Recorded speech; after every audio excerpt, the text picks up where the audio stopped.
Y todo esto bajo el contexto de la Gran Comisión, bajo el contexto de el personaje principal de todo esto, que es el Señor Jesús. Vamos a seguir considerando algunas escrituras que de lo que se trata es de que nosotros abramos el entendimiento de que tenemos impuesta una gran comisión, que es la de predicar el Evangelio, presentar a Jesús, y precisamente de presentar a Jesús es de lo que estamos tratando de recordar o aprender, si no lo sabemos, cosa que dudo. Pero bueno, siempre hay que tomar las precauciones necesarias y no dar por sentado de que sabemos cosas. Uno a veces se lleva sorpresas en ese sentido, ¿no? Uno asume que sabe o que sabe y resulta que no. Y a veces no sabemos qué hacer cuando se nos presenta la oportunidad de hablar de Cristo. Voy a decir, para algunos puede ser una herejía, pero me voy a atrever a decirlo. La palabra se ha personificado, ¿sí? Todo lo que, así como vimos en el Antiguo Testamento, se llamaba o se llama la ley de Jehová o la palabra, en el Nuevo Testamento, en la gracia, eso ha tomado una forma humana, Cristo, ¿cierto? Cristo es la palabra encarnada, Él es el verbo. Él es la palabra que produce vida, produce salvación. Y cuando nosotros tratamos de evangelizar a otros o presentar el evangelio a otros, lo que hacemos en realidad es presentar a una persona. Que desde luego hay una doctrina, hay un cuerpo de doctrina, en la que perseveraba la iglesia y debe perseverar la iglesia. Los apóstoles se preocuparon mucho, incluso en la Gran Comisión dice de que debemos enseñarles las cosas que Él nos enseñó. O sea, hay algo en cuanto a doctrina, pero la esencia del Evangelio es presentar a Cristo, saberlo presentar. ¿Y qué presentamos de Cristo? En primer lugar, su deidad. Esa es una de las doctrinas más atacadas en la iglesia.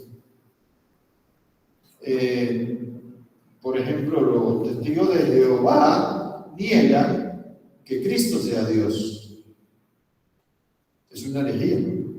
Creo que algunas otras más por ahí dudan o niegan la divinidad de Cristo.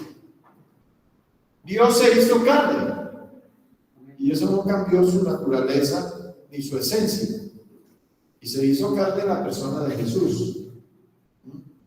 Entonces es muy importante aprender, cuando presentemos a Cristo, presentarlo como Dios. No pecamos en nada cuando lo hacemos, o usted cree que sí.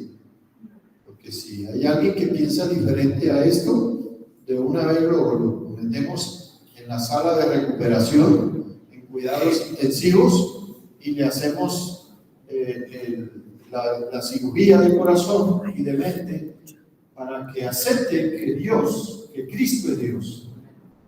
Así lo presentó también el apóstol Pablo. Él es Dios sobre todas las cosas. Él es la razón de ser de todas las cosas. Sí, estoy tratando de sintetizar el pensamiento del apóstol Pablo. Lo mismo el apóstol Juan. El apóstol Juan presenta a Cristo como Dios.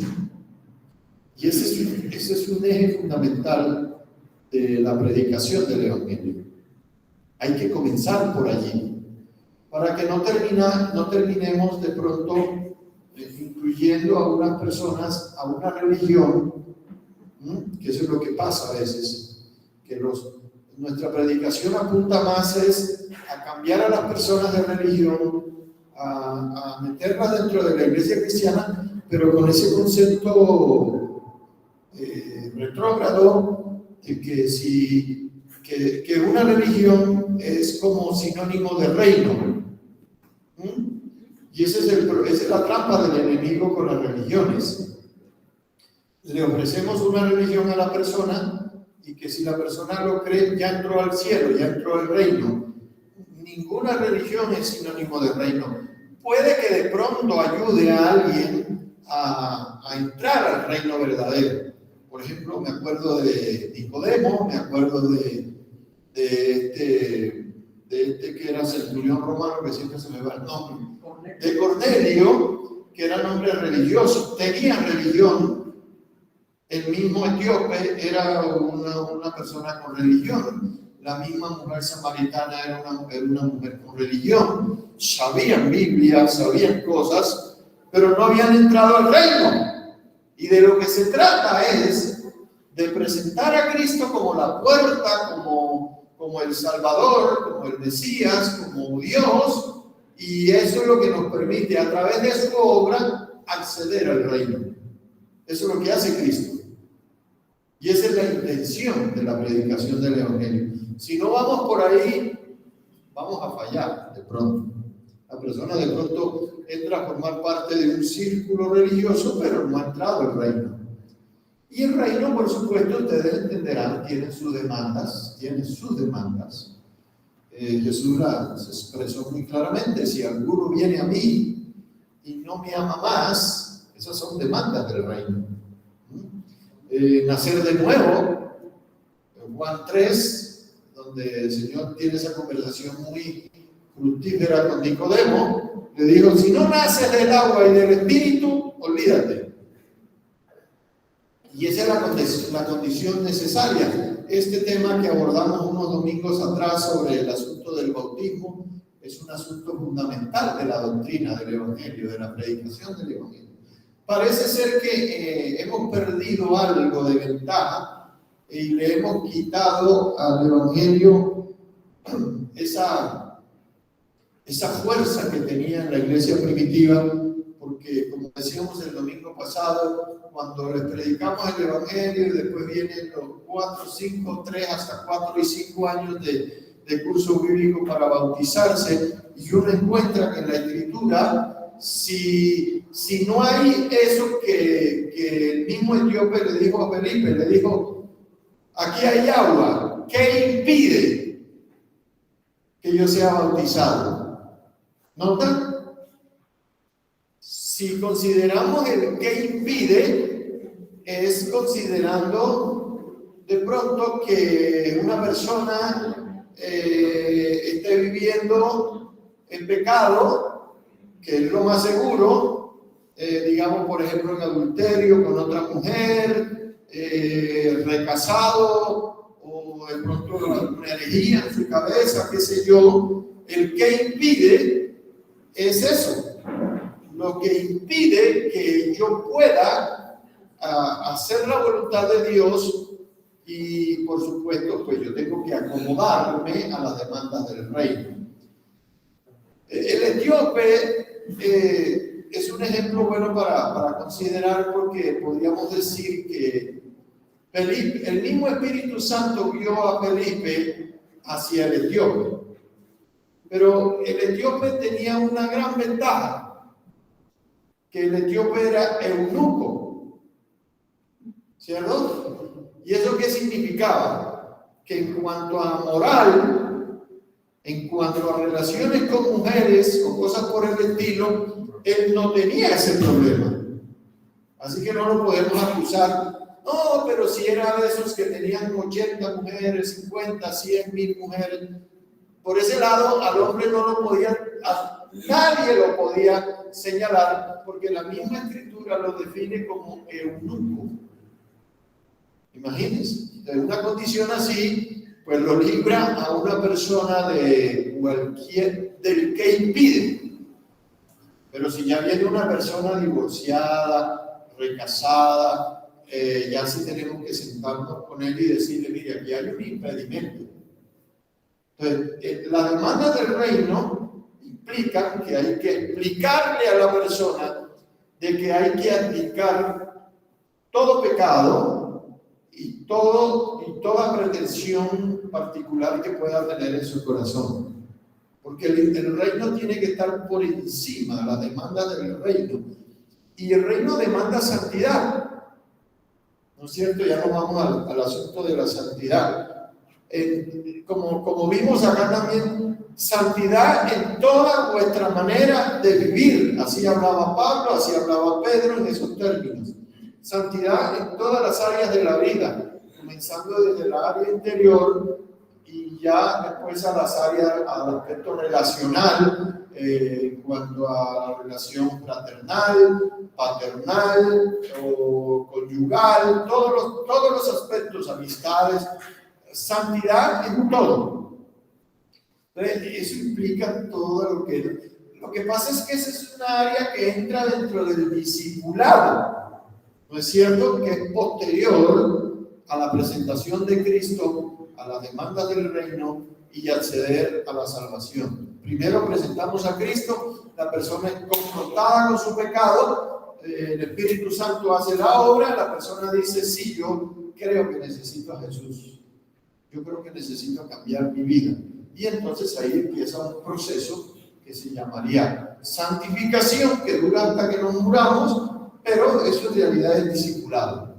Entonces eso es muy importante. Otro aspecto, que es el que estamos mirando, que tiene que ver con la presentación del Evangelio, es que el Evangelio presenta a Cristo crucificado, muerto y resucitado. Y agreguémosle, y que viene por segunda vez. Eso es importante, muy importante, porque nos da esperanza, nos da como que esa fuerza, como que ese motorcito que nos anima a que a pesar de las circunstancias y de las malas experiencias de la vida, tenemos una esperanza de que vamos a resucitar y que vamos a estar con Cristo para siempre. Eso ayuda muchísimo, es algo importante a la persona, porque la gente ¿cómo vive hoy en día? Sin esperanza, ¿no es cierto?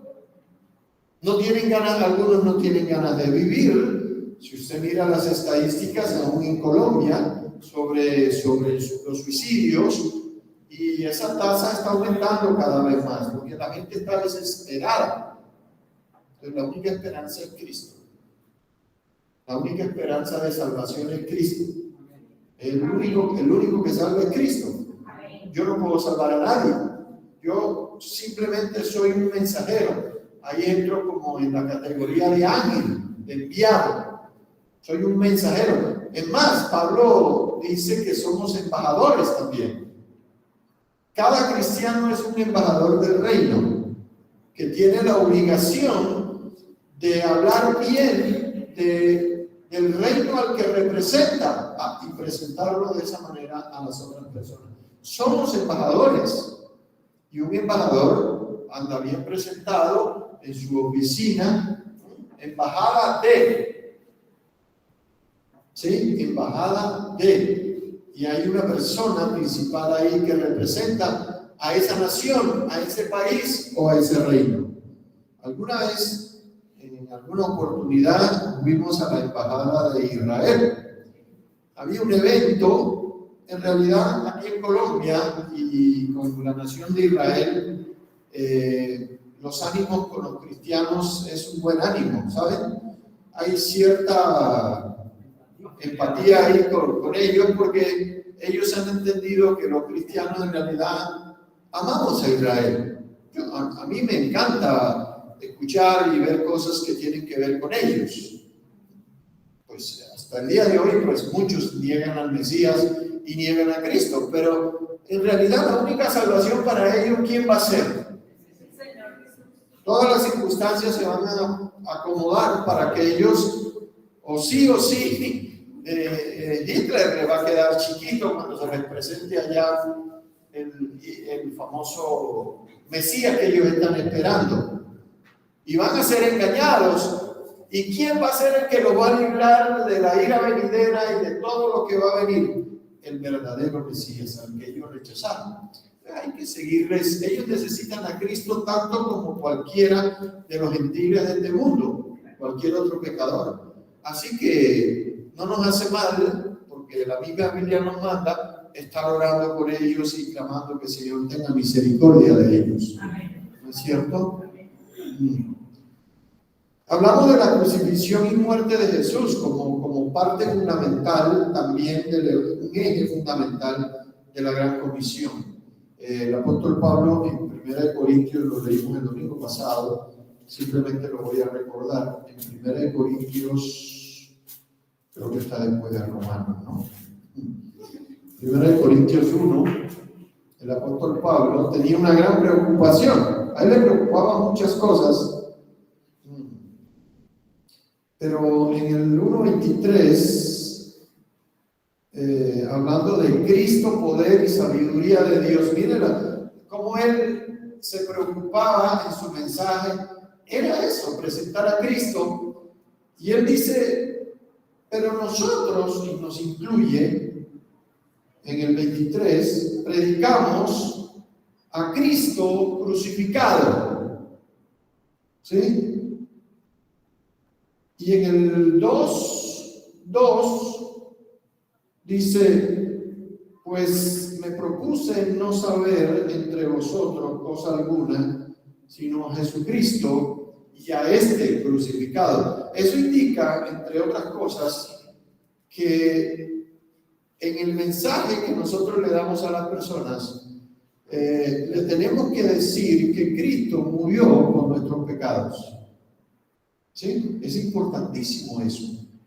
Ese pecado que usted tiene, ese que lo tiene loco a usted, ese que lo tiene al borde del suicidio a usted, ese en el que usted anda en este mundo, aún bien, Él murió por usted también.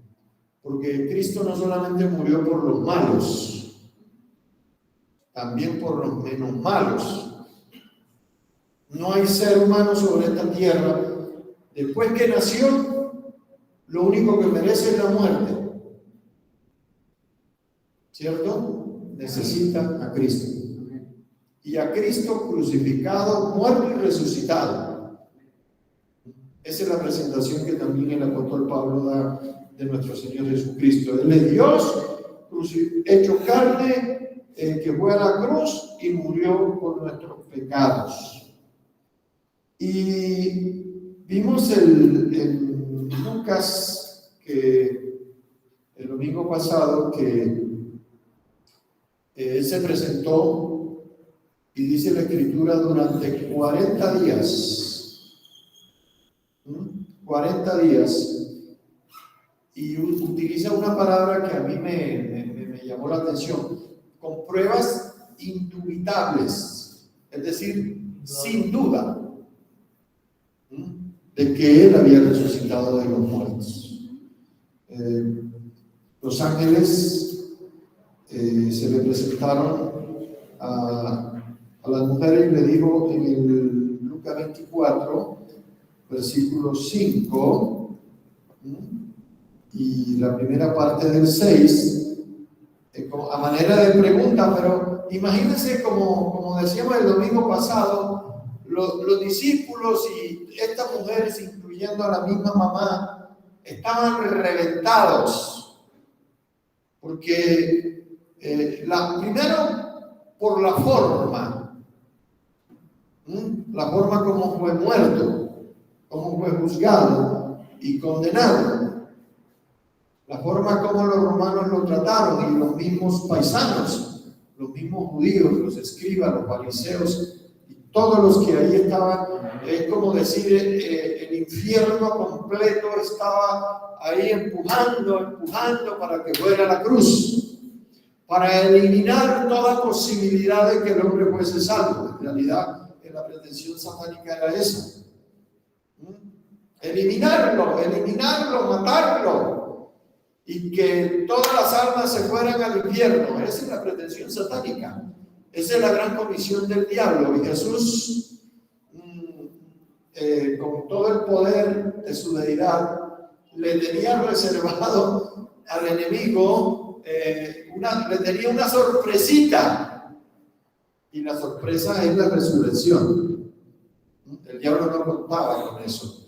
A pesar de que Cristo lo dijo, él de sus propios labios salió, pero como el diablo está engañado, como muchos, miren que los mismos discípulos, el Señor varias veces les dijo que era necesario, porque aquí los ángeles lo recuerdan, era necesario que él fuese a la cruz y que resucitase. Y se los dijo una y otra vez. Y los discípulos estaban cegados. Y más encima con el shock de la muerte y la crucifixión, de la crucifixión y muerte, ellos, su entendimiento estaba embotado. Eso lo vamos a ver hoy. Como ellos no entendían cómo era ese asunto de la muerte y sobre todo de la resurrección. Pero esa era la sorpresa.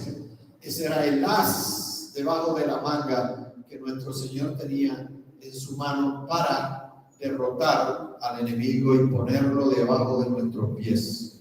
Y ahí dicen en esos versículos que les mencioné, los ángeles llegan a estas personas confrontadas, embotadas, tristes, decepcionadas algunos. Dicen: ¿por qué buscáis entre los muertos al que vive? Esa sola pregunta, y presentando a Cristo como el resucitado, ya buscaba que sacudieran sus vidas, sus cabezas. ¿Cómo? ¿Vive? ¿Ve? Eso era lo que buscaba. El Espíritu Santo estaba trabajando allí y el Señor Jesús quería despertarles a ellos la fe, la esperanza, la confianza, porque estaban derrotados, hermanos, como nos pasa muchas veces en la vida. ¿Por qué buscáis entre los muertos al que vive? ¿Se imagina eso? Y todavía dice el 6, ya en forma afirmativa: no está aquí, sino que ha resucitado. Vaya. Y acuérdense que esta frase se convirtió en la iglesia primitiva y como una proclama de guerra, como una proclama de victoria, como también para levantar muertos dentro de la iglesia. El famoso saludo: el Señor Jesucristo ha resucitado, y los demás decían: sí, verdaderamente ha resucitado. Usted no sabe cuánto ayuda eso a una persona. A nosotros nos ayuda. Sentirse amado, sentirse perdonado, sentirse incluido, sentirse victorioso. Porque si Cristo venció la muerte, si Cristo venció la tumba, yo también lo puedo hacer. Eso es lo que te está diciendo ahí con letras grandes detrás de todo eso. Y ahí ellos le recuerdan a estas personas que estaban embotadas. Acuérdense de lo que Él les habló cuando todavía estaba en Galilea y les dijo: es necesario, miren, es necesario, esa palabra es importante, es necesario que el Hijo del Hombre sea entregado en manos de los hombres pecadores y que sea crucificado y resucite al tercer día. Estaba escrito hacía siglos eso. Anunciado. Estaba hasta en los salmos. Amén. Como dicen los profetas, ¿no? Ahí refiere, cuando Jesús está hablando con Pedro, Mateo 16:21, dice, cuando le dice a Pedro que a ti te haré las llaves del reino de los cielos, lo que tal es, ¿cierto? Tú eres Pedro, y yo sobre esta roca edificaré mi iglesia. Sí. Y le mandó a los discípulos que no le dijeran a nadie que era el Cristo.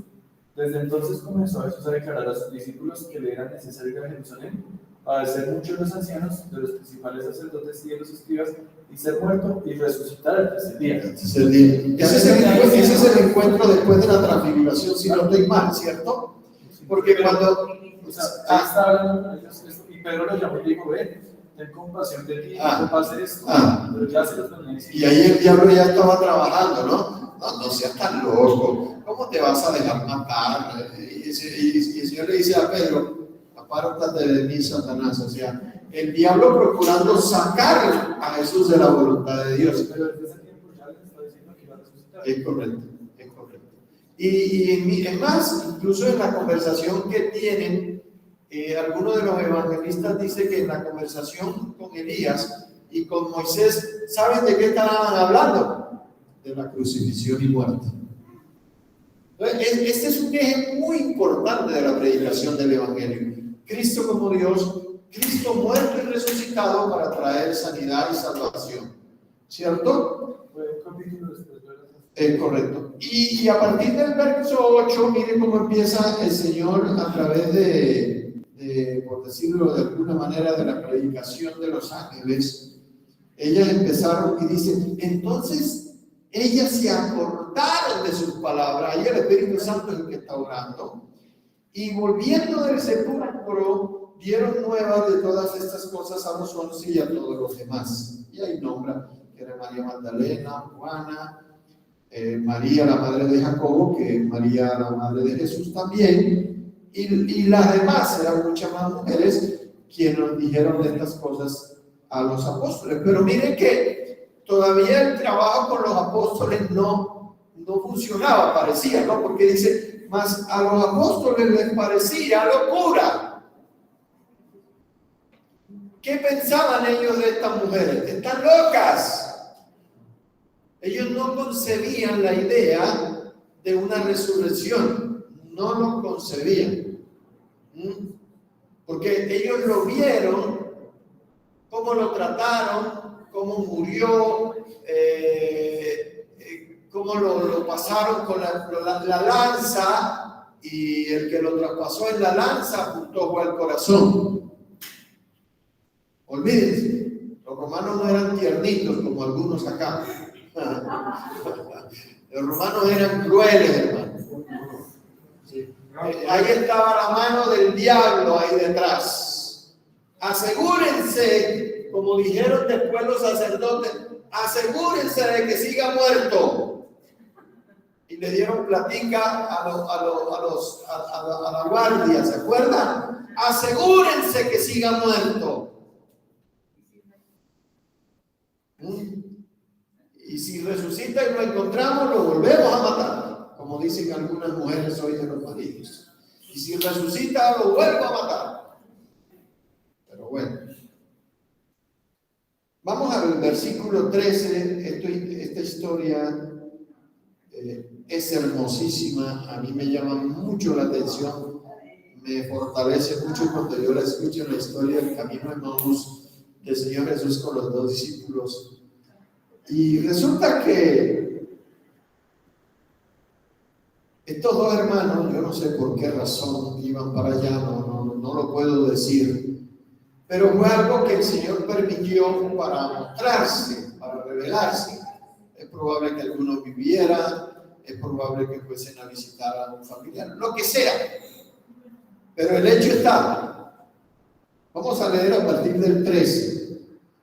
En todo el relato hay algo que yo voy a resaltar hoy. Apenas llegue yo le digo, pare, respire profundo y tratemos de digerir eso, porque es clave para la iglesia. Considero yo este alto que vamos a hacer en un texto bíblico. Vamos a leer, por favor. No importa la versión. He aquí 24:13. He aquí 2 de ellos iban el mismo día, o sea, el día de la resurrección, a una aldea llamada Emaús, que estaba a 60 estadios de Jerusalén. En alguna versión tiene que decir cuántos metros o kilómetros. ¿Ah? 11 kilómetros. ¿Seguro? Bueno, está bien. 14. Sí. 11 estadios, eso lo vimos, 60 estadios. que 60 estadios representa la vuelta olímpica que daban en el estadio romano de los Juegos. En los Olímpicos, lo que duraba un atleta en darle a la pista atlética, que eso todavía se usa hoy. E iban hablando, oiga bien, mire, métase ahí. Usted tiene que meterse en la escritura, por favor. Si no, no pasa nada. E iban ellos hablando entre sí de todas aquellas cosas que habían acontecido. Sucedió que mientras hablaban y discutían entre sí, Jesús mismo se acercó y caminaba con ellos. Mire aquí. Tremendo, ¿no? Tremendo. Ellos tenían la idea de Jesús muerto, lo bajaron de la cruz, vieron cuando José y Nicodemo lo metieron a la tumba, rodaron la piedra, ellos quedaron ahí quedó el pause. ¿Sí? Esa era la idea. Y resulta que aquí, mientras ellos, pero a mí me parecía, pero yo creía, y aquí les dicen algunas cosas del reino y todo esto, yo pensé que él era el que nos iba a quitar de encima a los romanos. 2 veces se encuentra uno eso en la escritura. 16. Ahí está. ¿Por qué no lo reconocieron? Ahí hay una obra divina. A propósito. Mas ellos, los ojos de ellos, estaban ¿qué? Velados. Para que no le conocieran. Es decir, dentro del propósito, parecía un juego, dentro del propósito del Señor, Él dijo, si yo me les presento de una vez así, como se van a asustar, a lo mejor le da un infarto a alguno de los dos, qué sé yo. Estaban tan reventados que un infarto era posible. Entonces yo quiero más o menos, para que ellos puedan entender y digerir poquito a poco el asunto, les veló los ojos. Y eso no solamente lo hace Dios, también lo hace el diablo, ¿saben?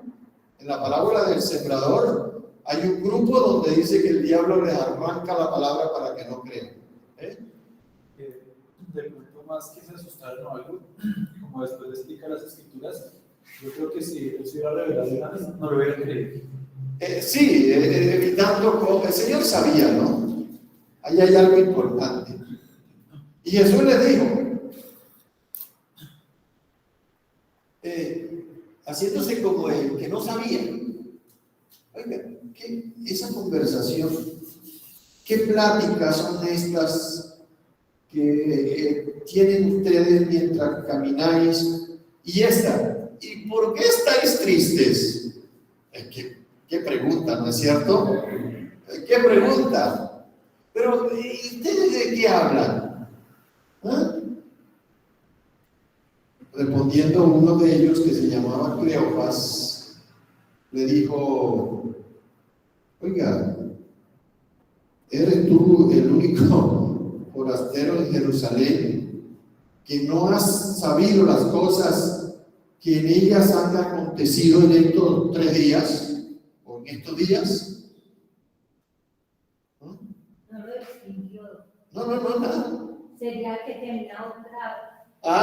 Sería que tenía otra fisonomía y no la que tenía antes. No, él tenía la real, pero estaba velada, ahí está claro. Estaba velada. Además, el Señor ya era glorioso, su cuerpo ya era glorioso.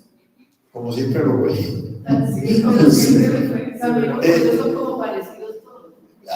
Se especula un poco, pero bueno, vale. Con tal de que nos metamos en el asunto, vale. Entonces, ¿eres tú el único que no ha sabido todo lo que ha pasado aquí durante los últimos días? Y él todavía. ¿Qué cosas? Como decimos nosotros coloquialmente, Jesús estaba haciendo el loco, ¿cierto? O era más periodista. Válgala. ¿Cómo? ¿Qué cosas? Y ellos le dijeron, hombre, de Jesús Nazareno, que fue varón profeta, poderoso en nombre y en palabra delante de Dios y de todo el pueblo.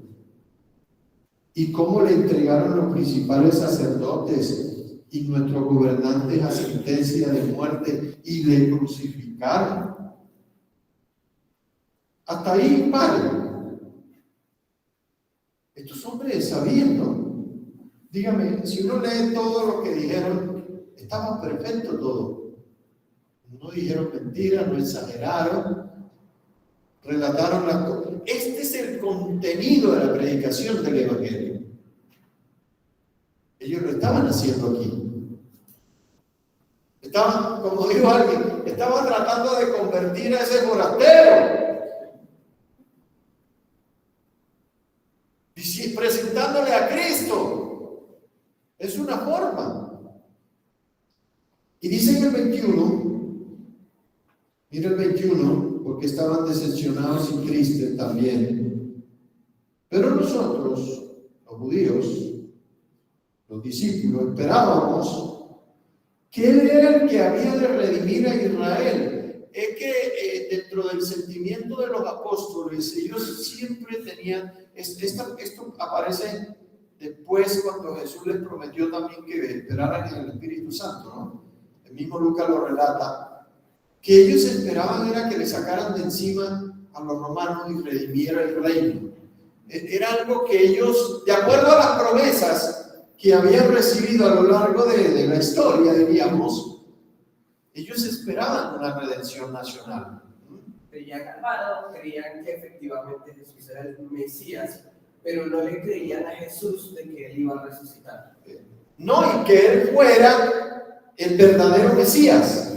Por eso, ahí es donde también uno, pues no es que uno, yo entiendo, pero no comparto. ¿Por qué ellos simpatizaron más con Barrabás que con Jesús? Porque ellos sí veían en Barrabás como el prototipo de líder que ellos necesitaban que matara a los romanos. ¿Me entiende usted? Por eso ellos se identificaron muy bien con Barrabás y con muchos otros locos que aparecieron en su tiempo. En algún lado leí que para ese tiempo entre los judíos, incluso nombran a tres o dos aquí, a Teudas, a un Judas, que se presentaron también como Mesías. Uno de los mismos principales sacerdotes, si no estoy mal, también fue Nicodemo, les dijo, ¿se acuerdan de los tiempos del censo que se presentó un tal Teudas? Bueno, y lo siguió mucha gente y fue muerto él y chao. Después se presentó otro y fue muerto él y también chao. Esperemos que también, si esto es de Dios, no vaya a ser que ustedes se encuentren peleando contra Dios. Eso está ahí escrito en la Escritura. ¿Ah? Pues acá como pasa lo que estamos leyendo, pastores, es una de las cosas que se sigue manteniendo todavía en el pueblo de Israel, y es que tenían la misma visión de que el Señor solo fue un profeta, ahí lo dice, Sí. porque no dice por ningún lado Mesías.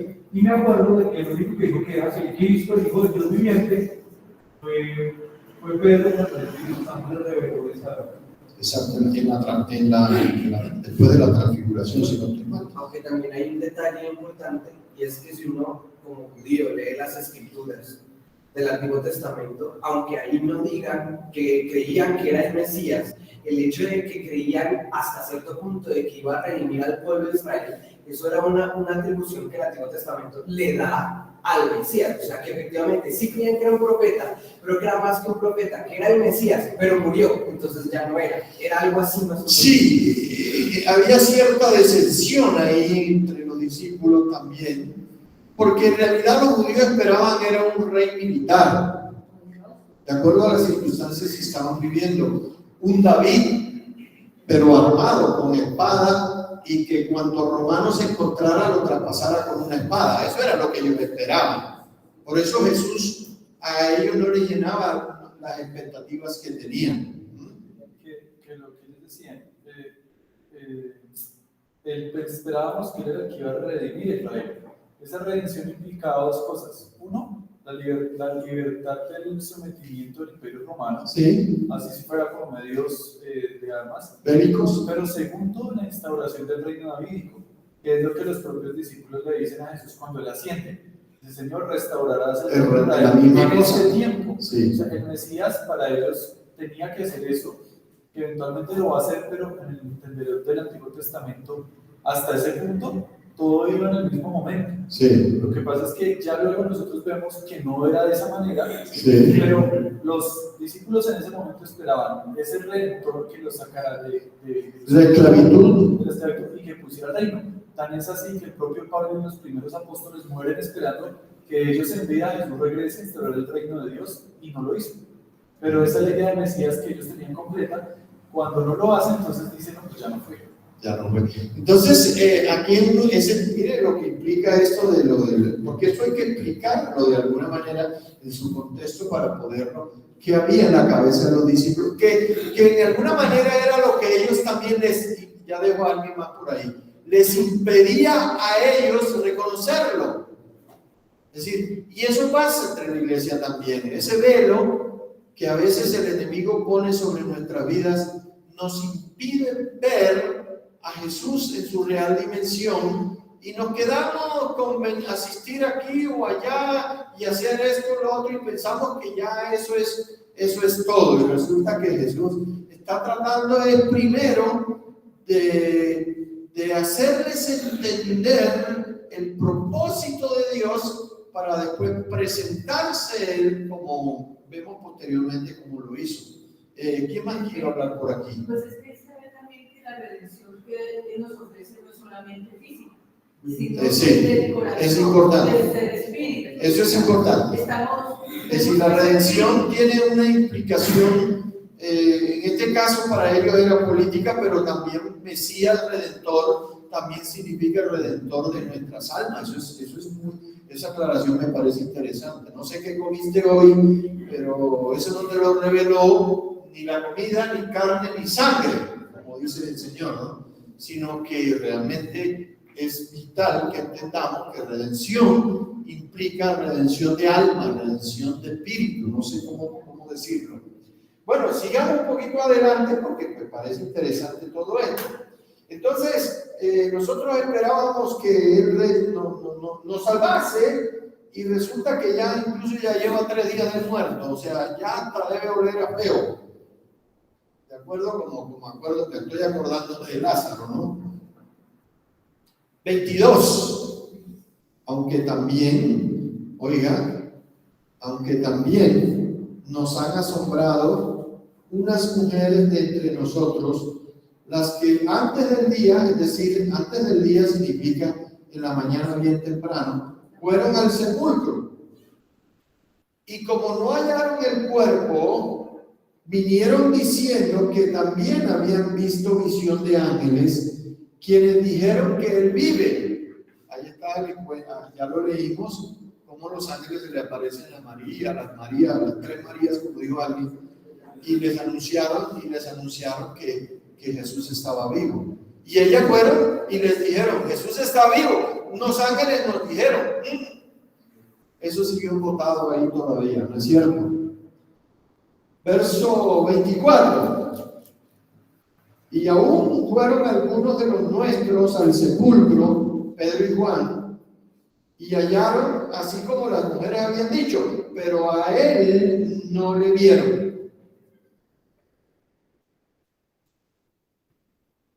Entonces Jesús, Él les dijo, O sea, lo que es claro es que ellos dan cuenta de algo que estaba pasando, pero no creían. Y eso es otra de las cosas que le da validez a los testimonios de la resurrección de Jesús. Porque si una persona quisiera inventarse eso, no pondría como primeros testigos unas mujeres que la palabra no le valía sobre nada. todo lo que representaba la palabra de una mujer en ese tiempo, No ¿no? valía nada. Y entonces hasta ahí ese día, él prácticamente llevaba que tal vez unas horas de resucitar. Y entonces ellos están diciendo, pues estamos sorprendidos, asombrados, pero no creían. Decían algunas mujeres que fueron al sepulcro, pero como no lo vieron, tal vez de lo locas, vieron unos ángeles y dijeron que vivía, o sea, no les creían, dice, y algunos de los discípulos, hombres, eso sí vale la palabra, fueron, Y vieron tal como las mujeres habían dicho. pero ¿qué vieron? Fue que no lo vieron a él, pero como no vieron ángeles, no les creían. Sí. O sea, hasta ese momento, lo que pasaba era que el único testimonio de que la habían visto a Jesús vivo eran de mujeres y por eso no creían. Exacto. Y ellos, pues, al no darle credibilidad a las mujeres, uno también, eso es para que las feministas hoy en día aplaudan, ¿no? Sí, porque eso es.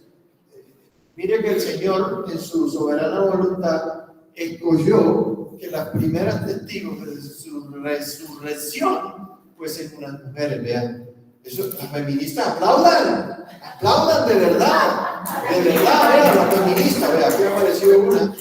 Mire, porque realmente sí, eso hasta los historiadores, la palabra de una mujer en ese tiempo valía muy poco, realmente. Y Jesús dijo, yo voy a hacer valer que lo que ellas digan sea.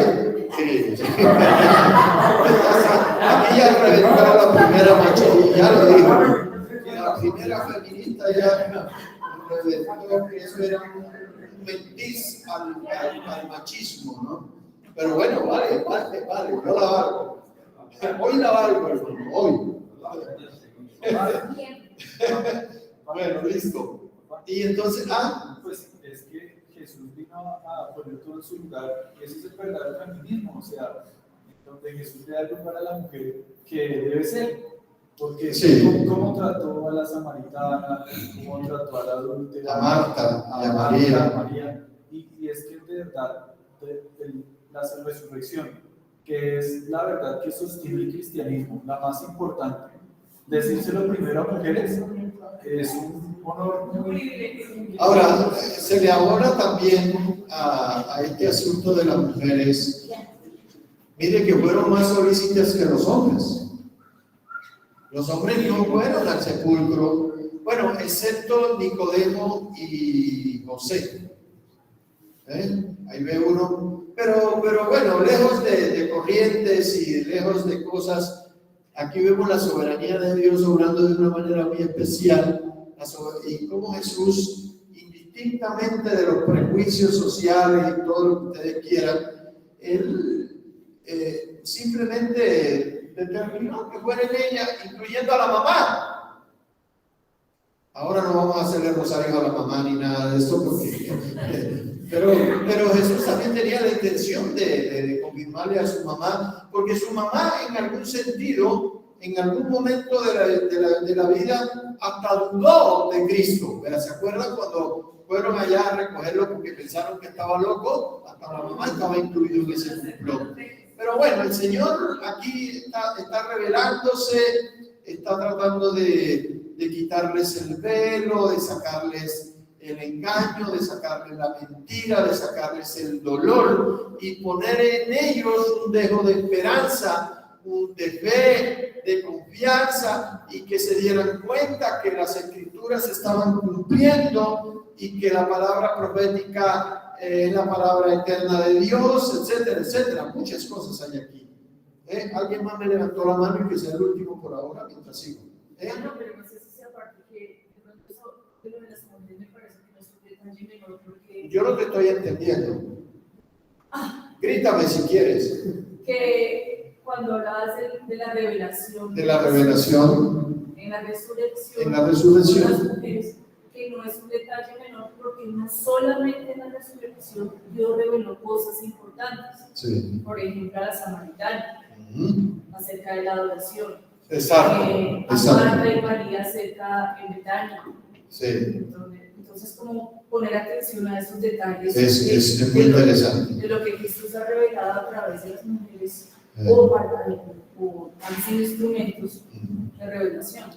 Bueno, vale. Eso para seguir afirmando de que también las mujeres en algún sentido hasta más espirituales a veces son. A veces. Pero a veces.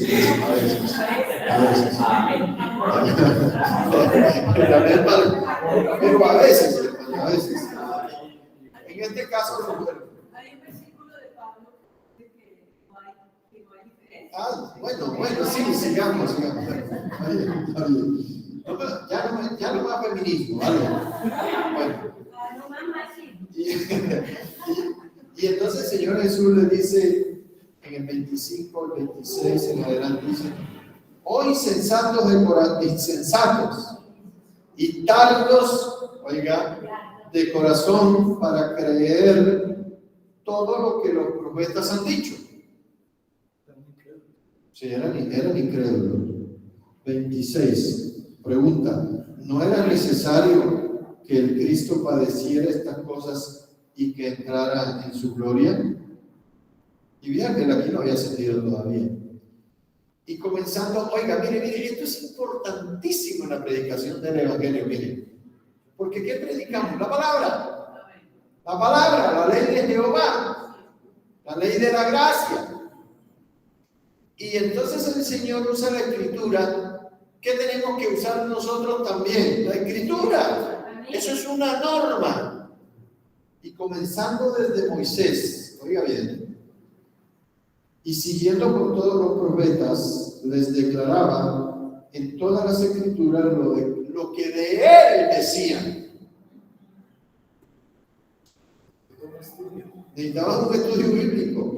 Y a mí me llama la atención porque Moisés fue el que dijo que, mire, desde el tiempo en el desierto el Señor prometió un Mesías. Dijo: el Señor les enviará un profeta como yo. Eso algunos de los evangelistas lo citan.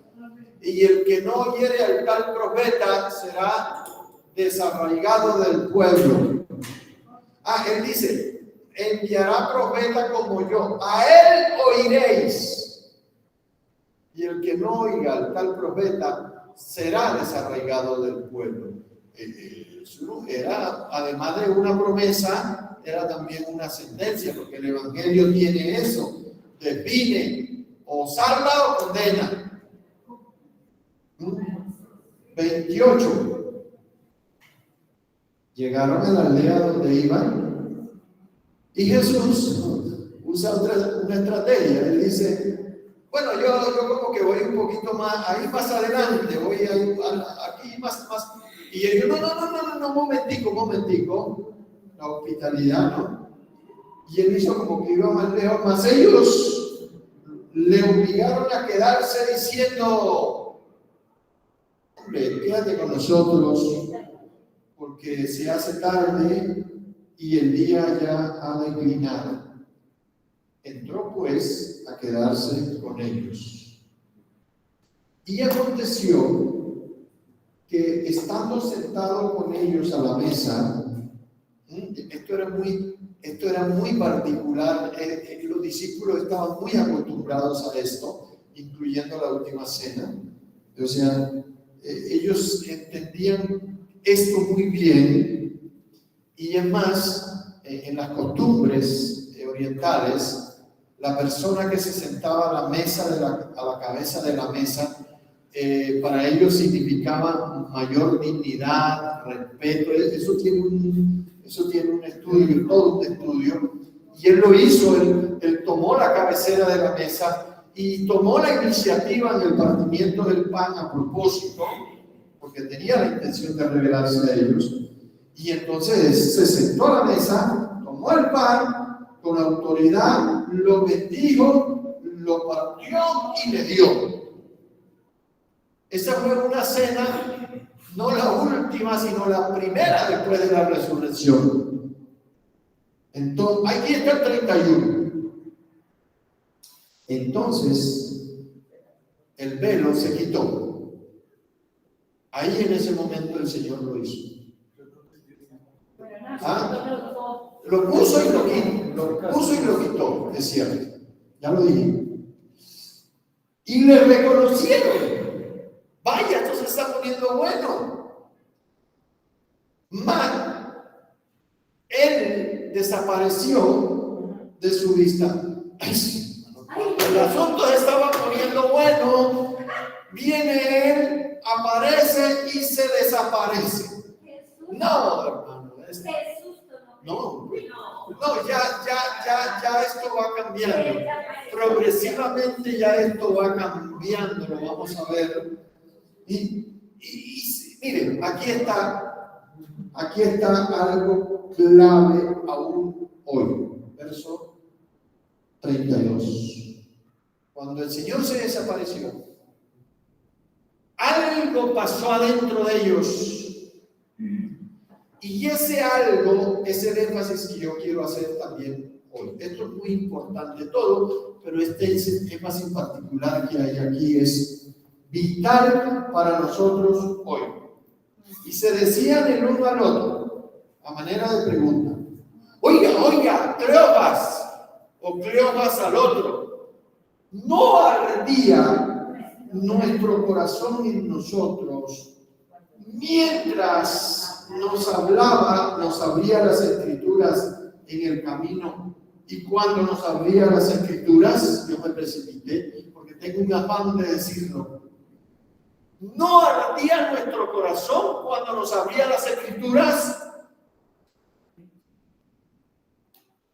Y esto es vital. Ese es el algo. Aquí es donde yo digo: pare, respire profundo y trate de asimilar esto. Porque pasa hoy en día que se leen las Escrituras y el velo sigue. Se leen las Escrituras y la gente está distraída ahí con el chat. Se abren las Escrituras y produce sueño. Se abren las Escrituras una y otra vez y, como le pasa a los judíos, el velo sigue. Así lo dice el apóstol Pablo en Romanos, creo, si no estoy mal. Dice: ahí está, leen las Escrituras cada día de reposo y ellos ahí siguen con las lentes oscuras. No pueden ver, no pueden entender, pero es porque el corazón está endurecido, es porque el corazón está dormido. Y lo voy a decir de esta manera para que lo podamos asimilar lo mejor que podamos. Si tú lees las Escrituras y te produce pereza, te produce sueño, no entiendes nada, eso indica que tu corazón está dormido. Tu corazón está en otras cosas. Mi corazón está entenebrecido. Porque ese es el efecto de las Escrituras en el corazón de aquel que tiene el Espíritu Santo, de aquel que es nuevo creyente, de aquel que tiene hambre de Dios, de aquel que anhela. Esto es clave, hermano, para la iglesia. Por eso es que hablamos de que necesitamos un avivamiento, que necesitamos algo, porque esto es lo propio que hace la palabra y el Espíritu en nosotros cuando la Escritura es abierta. Por eso algunos ni la leen, ya ni la cargan, porque esta pesa como 2 kilos. ¿No? Uy, no, eso pesa mucho. Esta es mejor. Sí, aquí están todas las versiones. Pero pesa más esta que esta. Porque la tienen y no la leen, no la estudian, no la consideran. No les produce ese ardor que sí le producía a estos hombres que, aunque estaban embotados, y la palabra les estaba haciendo el efecto de ese martillo que, como dice el profeta Jeremías, no es tu palabra como fuego que golpea la piedra, el corazón es la piedra. La palabra es la palabra poderosa acompañada del Espíritu, porque la palabra y el Espíritu funcionan juntos siempre, si no es palabra muerta. ¿Me entiende usted? Entonces, la única forma de quitar el velo, la única forma del corazón arda es abrirlo y decirle: Señor, aquí estoy, Señor, enséñame, instrúyeme, dame revelación, dame entendimiento. Yo quiero entender la palabra. Yo digo: uy, Señor, cuánto necesitamos esto en la iglesia del Señor hoy, que la palabra arda, y no palabra de hombres, El Señor Jesús, que era la palabra encarnada, estaba apelando a lo que es normal y natural para cualquiera. La palabra escrita, la palabra verdadera. Él les abrió lo que estaba escrito, no lo que se inventó el uno o el otro, o yo, o qué sé yo. No, la palabra de Dios. Y la palabra de Dios, cuando se abre el corazón, produce este efecto. El corazón arde. Dígame si eso no es avivamiento. ¿Será individual? Sí. Pero si la palabra te aviva a ti, me aviva a mí, todos los que estamos aquí hoy, tenemos avivamiento. Eso es lo que es avivamiento verdadero. Avivamiento no es el de la 68. No, hermano, eso no es avivamiento. ¿Ah? Que creo que otra de las implicaciones que tiene ese verbo que nos abría las escrituras era de hacérselas entender y explicar con la ayuda del Espíritu Santo para que, o sea, ellos ya conocían eso como uno muchas veces ha leído muchos textos de la Biblia y los ha leído ahí y está hasta de memoria. Sí, es verdad. Pero cuando Jesús hizo por el Espíritu algo ahí, dijo, oiga, yo ya sabía esto y nunca lo había entendido así. O sea, eso es abrirles la escritura, porque él no abrió un libro, él iba hablando, pero entonces él les hizo entender algo de la escritura que no entendían antes. Yo digo, después que el Espíritu Santo fue derramado, esto es lo natural, eso es lo normal. Entonces, ¿por qué seguimos tan embotados con esto? Porque nuestro corazón está lleno de otras cosas, de glotonería, como dice el apóstol, de glotonerías, de embriagueces, de los afanes de este mundo. Eso es lo que embota el corazón, otros intereses, otras preocupaciones. Es decir, hay preocupación por todas estas cosas, menos por la palabra de Dios. Entonces, aquí es donde, me acuerdo alguna vez, aquí, volver a la palabra. Hay que volver a la palabra. La única que produce verdadero avivamiento, verdadero arrepentimiento, es la palabra, porque la palabra es la única que tiene ese poder, hermano. ¿Ah? Hay un problema de que nosotros tenemos que ser conscientes si es comprensión de lectura. Por algo la sí, es verdad. Leemos de pronto mucho y no comprendemos lo que leemos. Y en parte de que parte de la Biblia de escudriñar es eso. Más uno las lea y se meta, más puede comprender. Pero si uno lee de pasar, por eso es que mucha gente, la Biblia también te denuncia eso del comezón de oír. La gente le gusta mucho oír. ¿Por qué? Porque le da pereza leer para poder comprender. Sí. Es decir, si nosotros queremos tener algo acá, a Cristo acá vivo, no muerto, entonces hay que ir. La única solución es la Escritura y el Espíritu, hermano, no hay otra. Aquí el Señor usó esa herramienta de recordarles la palabra, de apelar a lo que había ya sembrado en su corazón. Ahí la palabra en ese momento, la palabra sembrada, y es lo que el Señor a veces nos dice en varias, que hay que sembrar la palabra para que en su momento esa palabra fructifique, ¿no es cierto? En la gran comisión y en la parábola, por ejemplo, del sembrador. Hablando de comprensión de lectura, de pronto algunos se preguntarán, ¿para qué en primaria me enseñaron en español el uso de las comas, los verbos, las posiciones gramaticales?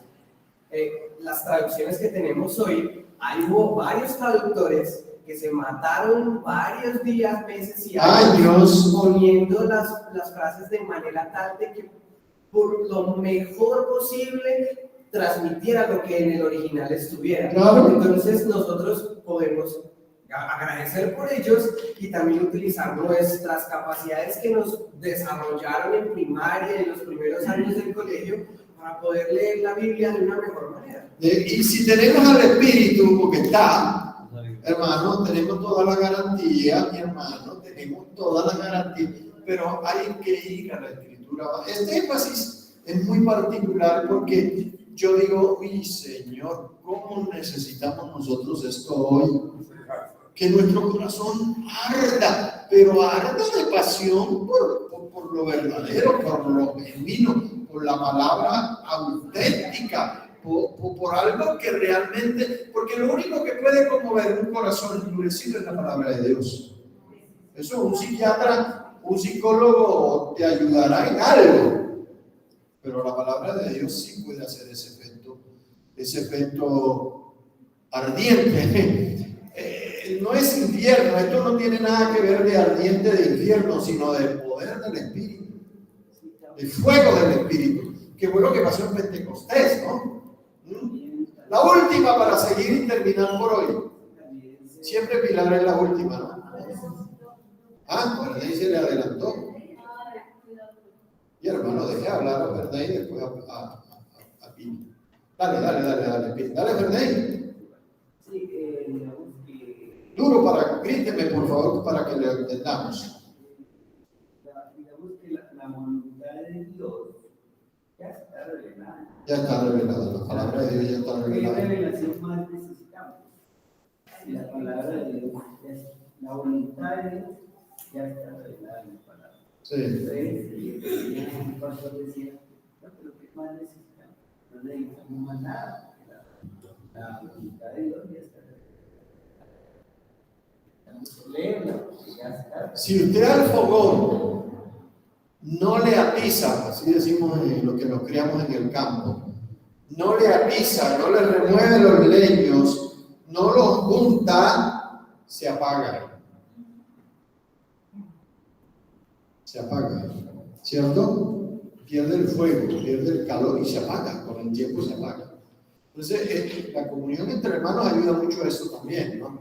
A ver, Lili. Para complementar un poco, pues que... Estamos en lo del fuego, lo de arder, ¿cierto?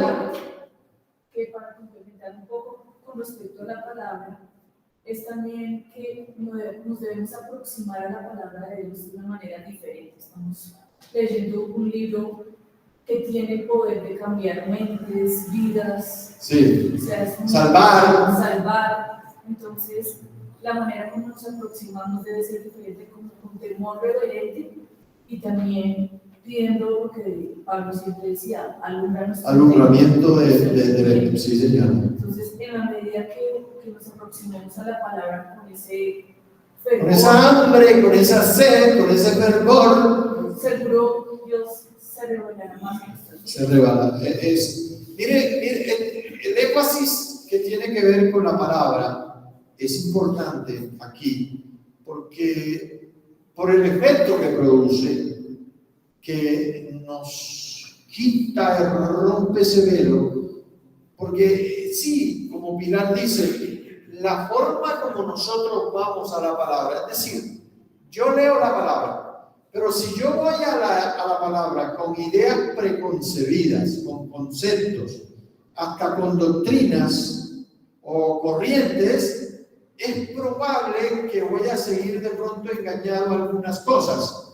Pero yo cuando voy a la palabra con la actitud, sí, yo he leído, yo sé, pero Señor, muéstrame, revélame, ahí puede pasar algo, ahí. Bueno, el último, vale, dos últimas, vale. Hay una clave interpretativa ahí mismo en Lucas 24. Jesús mismo nos revela ahí cómo debemos aproximarnos a las Escrituras y es siempre desde Jesús. Jesús dice que las Escrituras, los profetas, Moisés, todas hablaban de él. Sí. Si nosotros no nos aproximamos a las Escrituras buscando a Jesús en las Escrituras, pues es un libro más. Sí, puede ser hasta una geografía hasta más instructiva, ¿no? Y es importante también que, miren, esto es, a veces nos pasa, ¿no? ¿Quién está hablando aquí? La palabra, Cristo. Y sin embargo, a veces hasta hablando Cristo, el corazón sigue cerrado. Miren los judíos. Mire a Tomás. El que más se parece a nosotros es Tomás. No, si no meto el dedo ahí, y si no veo, no creo. Ver para creer. Esa es la teología moderna, ¿no? Ver para creer. Pero aún el mismo Pedro, con Juan, cuando corrieron al sepulcro, y el Pedro, de una, ustedes saben cómo era Pedrito, ¿no? Como parecido también a nosotros. Pedro no guardaba protocolos, sino, ¿dónde está? Juan era más espiritual, diría yo. Juan se asomó al sepulcro, vio y creyó. Ahí sí yo me parezco mucho a Juan. A mí, yo no necesito ver a Jesús para saber que es real. Él no necesitó ver a Jesús resucitado para creer que era verdad. Y aunque él estaba incluido dentro de el grupo cuando las mujeres fueron y le dieron la información. ¿Entiendes? Pero Juan era más sensible, Juan era más, ¿cómo te digo yo? Era más espiritual. Él dice en la escritura, vio y creyó. Vio y creyó. Y eso de escuchar la escritura, abrir el corazón, que ardiera el corazón, ver y creer, no eso va junto. Eso es un solo paquetico. ¿Ven? Sigo porque ya van a ser las 12. Pero, por favor, en su Biblia, incluso en la electrónica, usted puede buscar ahí abajo unos colores. ¿Se acuerda que ahí están los resaltadores en colores? Hágame el favor, métale un arco iris a eso para que se vaya meditando. Entonces, no ardía nuestro corazón en nosotros mientras nos hablaba en el camino, y cuando nos abría las escrituras, póngalo en mayúscula, agrándelo, porque todas esas opciones te las dan las versiones electrónicas. Cuando nos explicaba las escrituras. Mire que Jesús no usó herramientas distintas de la escritura. Todavía no es más visible. 33. Aquí hay otro detalle. Porque mire, ya ellos habían andado un día de camino, cansados. Lo único que necesitaban era dormir y hacer la vuelta que fueron a hacer y volver a Jerusalén. Y los discípulos, cuando le vieron resucitado, cuando el corazón les ardía, cuando todo estaba a tope, la caldera estaba a 1000 grados de temperatura, ellos no dijeron, estoy cansado. Es que no era en bicicleta, ni en carro, ni en avión, ni en helicóptero, era a pie que andaban, y en burro, creo. Ellos no dijeron, bueno, vamos a hacer una cosa, ¿no? Vamos a dormir, mañana nos levantamos tempranito y nos vamos para Jerusalén a dar la buena nueva. Hermano, es como dicen en mi tierra, paticas, ¿para qué te tengo? Huye burro. Huye burro. Eso es de una vez, un corazón que arde, no mide comodidad, no mide cansancio, no mide nada. Es premura. Esta noticia, y ellos creían, porque a mi entender, ellos pensaban que ellos eran los que tenían la buena noticia. Y hay que ir a darla. Eso tiene que aparecer en el periódico mañana, es la primera noticia de mañana, pero no mañana, esta misma noche. Extra. Jesús ha resucitado. Por favor, qué noticia la que tenían. Y eran 11 kilómetros.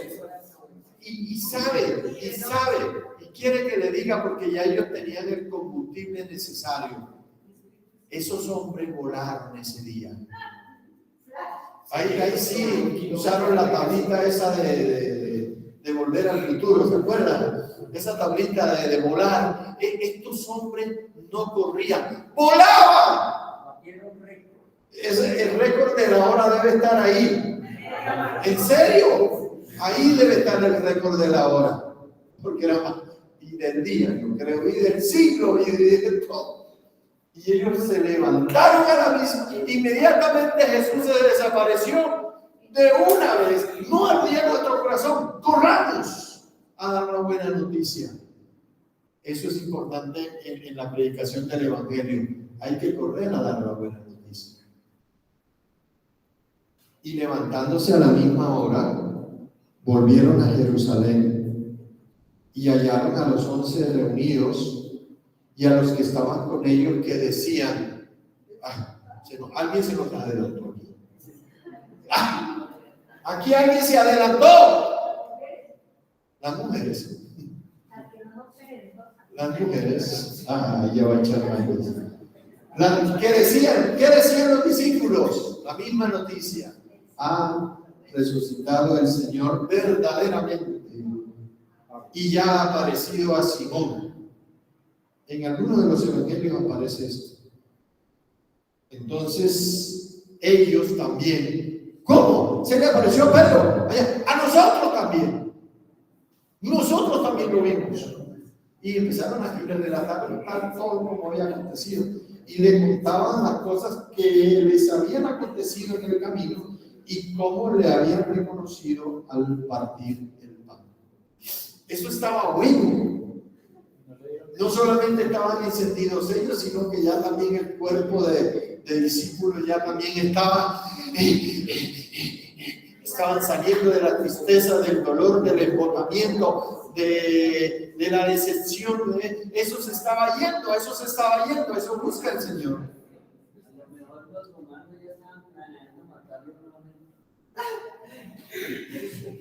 Los demás esperando a ver si para matarlo, ¿no? Pero lo que más que ahí no le dan crédito a las mujeres, sino empezó a leer porque a ellos y a Pedro. Sí, seguía con el prejuicio, ¿no? Y hermano, y lo bueno de todo es que mientras el uno decía, y Pedro lo vio, y nosotros también lo vimos, y María también allá, y nosotros también lo vimos, y aquí viene lo más lindo también de todo. Cuando ellos estaban en semejante alboroto, mientras aún hablaban de estas cosas, Jesús se puso en medio de ellos. ¡Ay, caramba! Esto es emocionante, hermano. Esto es para acabar, pero bueno, tengo que acabar por hoy. Y él les dijo, los bendijo, ahí eso es una forma de bendecir paz. Y entonces ellos, que tenían, el famoso shalom, ¿no? Y entonces ellos, que también tenían sus prejuicios, eran hasta, ¿cómo era que se llaman estos? No, agoreros, no. Esa es otra palabra. Que es la misma que aparece cuando Jesús les caminó en la barca y que ellos pensaron que veían un fantasma. Esa. Esta gente tenía fe, pero también tenía sus supersticiones. Y ellos, un momentico, se asustaron, espantados y atemorizados. Pensaban que veían espíritu, fantasma. Y Jesús les dijo, oigan, ¿por qué estáis turbados? ¿Qué pregunta? ¿Por qué estáis turbados? Y le leyó el corazón. Y vienen a vuestro corazón estos pensamientos. ¿Cómo así que espíritu que fantasma? Y ahí los aterriza. Ellos estaban en esa esfera espiritual allá en el tercer cielo ya. Y el Señor los aterriza y le dice, miren muchachos, miren mis manos y mis pies, que yo mismo soy. ¿Cuál fantasma? Y todavía palpen. Él los invitó, no como a Tomás, palpen y vean, porque un espíritu, ahí viene la aclaración teológica, la mentira sacada también. Un espíritu no tiene carne ni hueso como veis que yo tengo. Y diciendo esto, todavía para aterrizarlos más, les mostró las manos y los pies. El 41, ese 41 es hermoso. Eso es hermoso, el 41 es una belleza. Usted se puede imaginar, bueno, lo voy a decir y ojalá fuera un deseo que yo tengo, y creo que lo podemos tener, que el Señor se aparezca acá, hoy, o cualquier fin, y que lo podamos ver, pues no mostrándonos manos, sino como afirmando su iglesia, como afirmando su propósito, como ha ocurrido en algunas otras oportunidades que lo hace y lo puede hacer, si quiere, si lo considera necesario, y se aparezca. Y uno aquí, nosotros estamos hablando de él, y de la misma manera como estaban los discípulos ahí discutiendo y hablando y de contento, y yo lo vi y se le apareció a María y a Pedro y a nosotros y a nosotros, y de pronto ¡prum! Aparece el Señor. Pues mire, hermano, de pronto no sé si ocurra, pero porque hay que tener abierta esa puerta, pero aquí se nos está apareciendo el Señor, aquí se nos está revelando. Y ellos, como todavía de gozo, no lo creían y estaban maravillados. El Señor les dijo: muchachos, ¿tienen algo de comer por ahí? Porque tengo hambre. Oiga, qué cosa tan tierna, tan familiar, ¿qué le digo yo? Tan natural. Es decir, aquí está todo lo espiritual que usted puede esperar, pero esa palabra que ella acaba de usar, tan natural, tan común a ellos. Oiga, muchachos, ¿tienen algo? ¿No les sobró algo por ahí? De pronto, ¿no? ¿No les quedó algo del asadito, del sancochito, del ajiaquito? ¿No les quedó algo por ahí, muchachos? Pero él estaba procurando aterrizarlos en cuanto a su naturaleza después de muerto y resucitado. Es decir, ellos no esperaban que fuera así. Entonces, en el verso 42, le dieron parte de un pez asado. ¡Ay, qué rico! Y un panal de miel. ¡Ay! Era muy común eso también en ese tiempo, ¿no? Y él lo tomó, comió delante de ellos, y otra vez apela a la escritura, y otra vez, y les digo: muchachos, estas son las palabras que yo les hablé estando aún con vosotros, que era necesario, miren, que se cumpliese todo lo que está escrito de mí en la ley de Moisés, en los profetas y en los salmos. Entonces, mire lo que sigue. Entonces, ya lo hizo con Cleofas y con el otro discípulo. Ahora mira acá con el resto, les abrió el entendimiento, porque siempre que la palabra se recuerda, eso pasa, para que comprendiesen las escrituras. Qué énfasis tan particular. Y les dijo: así está escrito, y así fue necesario que el Cristo padeciese y que resucitase de los muertos al tercer día. Y aquí aparece otra vez la gran comisión de Mateo y todas las demás, la de Marcos, y que aquí está la gran comisión, y que se predicase en su nombre el arrepentimiento y el perdón de pecados en todas las naciones, comenzando desde Jerusalén. Y me seréis testigos en Jerusalén, en Samaria y hasta lo último de la tierra. La misma gran comisión. Y ahora viene esta otra parte: y ustedes son testigos, y eso te lo está diciendo el Señor a ti hoy. Y ustedes son testigos de estas cosas. Usted es un testigo viviente de la resurrección de Jesús. Y si no es así, conviértase al Señor en mí. Arrepiéntase. Yo lo bautizo de una vez ahí en la piscina esa de allá abajo. En serio. Usted es testigo de la resurrección de Cristo. Yo soy testigo. Y cada uno de los que al Señor ha avivado son testigos de la resurrección de Jesús. ¿Ah? Dile. Hay que tener en cuenta era que había las escrituras que estaban escritas hasta ese momento era el Antiguo Testamento. Y me acuerdo del versículo que Jesús mismo les decía: el que cree en mí, como dice la Escritura, ahí sí es interior con los ríos de agua viva o ese fuego. O sea, lo que ellos querían, lo que hay que creer de Jesús, es lo que dice la ley de Moisés, los salmos y los profetas.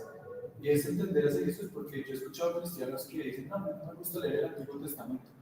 Pero lo que ahí está diciendo es que para entender realmente cómo es Jesús, cómo creer que además del nuevo viene desde Moisés, los salmos y los profetas. Exacto. Hay que creer en lo que dicen las escrituras de él para tener Dios de apoyo. A mí me gusta esta versión, esta Biblia, que algunos hermanos, yo creo que Verita también tiene una parecida, aunque no tan rayada como la mía. Pero me gusta porque esta versión, por lo menos, te da el texto bíblico, te da la profecía y inmediatamente te dice el texto de dónde está. Como para que uno vaya y busque. Yo normalmente en mis estudios hago eso, complementar. ¿Dónde, en qué parte está esa profecía escrita, en qué libro, qué versículos? Y en la Biblia normal aparece el texto aparece corrido un poquito hacia la derecha. Eso quiere decir que está recordando como Pedro, cuando el día de Pentecostés empezó a decirle: mire, esto fue lo que pasó, y así dijo el profeta tal, y así dijo el profeta Joel, y así dijo, y esto es lo que ustedes ven, aquí se está cumpliendo hoy. Esa es la dinámica de la Escritura con nuestro para que arda con nuestro interior. Voy a terminar aquí. Dice: y vosotros sois testigos de estas cosas. He aquí viene la promesa del Espíritu Santo ya cumplida.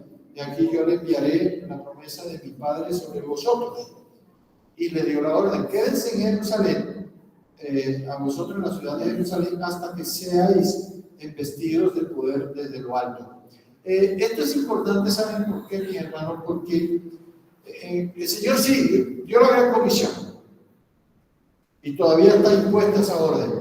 Pero el Señor le dijo: no hagan nada hasta que no venga el Espíritu Santo sobre ustedes, porque sin el Espíritu esto no va a ser posible. Y ahí lo dejó, y lo derramó en Pentecostés, y sigue el Espíritu derramado. Y aquí viene la otra parte, donde Él se va, y el Espíritu y la palabra van a surtir el mismo efecto hasta que Él venga por segunda vez.